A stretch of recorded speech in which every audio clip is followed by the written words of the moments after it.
The video journalist whose work you just saw there is Whitney Leeming from the Washington Post. She has been traveling south through Ukraine from Kharkiv to Dnipro to Odessa, reporting on this war as it unfolds in real time.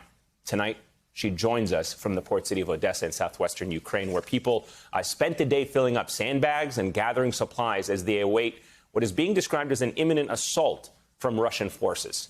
Ms. Leeming, thank you so much for being here. I know it is late your time. Thanks for staying up for us.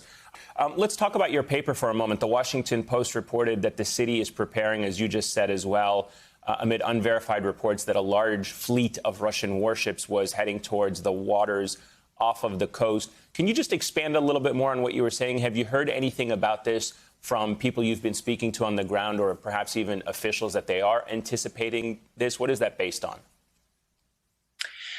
There have been reports of ships off of the coast. We haven't seen movement or heard of movement from official sources over the past 2 days. So we're not sure what exactly is going on, but assaults like these are very difficult and take time.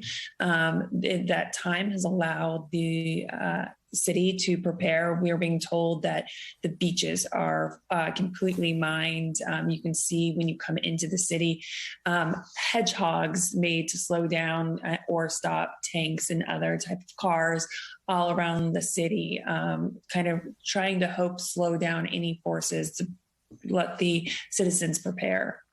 I understand that before you arrived in Odessa, you were in the eastern cities of Dnipro and Uman. What were you seeing as you moved westward? Can you just describe for us that journey? Are there checkpoints on the highways? Was there bombardment? Did you see a sea of people trying to escape smaller towns and perhaps villages on your route?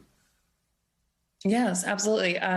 So we made the trip from Dnipro to Uman in one day. It should have been about a 6-hour car drive. It took over 12 hours. You're seeing extremely long lines of evacuees. Many of these people have homemade signs posted throughout their car that say children on them, trying to let officials know that there's kids in the car. There's many checkpoints that you have to go through.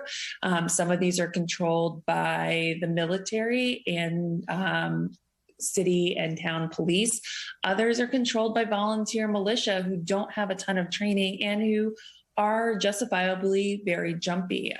So people are doing whatever they can to protect themselves. Some of these checkpoints take hours and hours to get through. We made it into Uman actually after curfew because of being stuck for hours in these long lines to get through the checkpoints.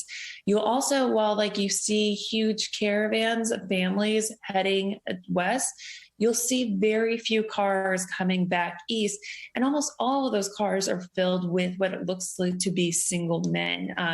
Our assumption, and from a few people that we've talked to, is that people are driving their families towards safety and then returning home to protect their own neighborhoods.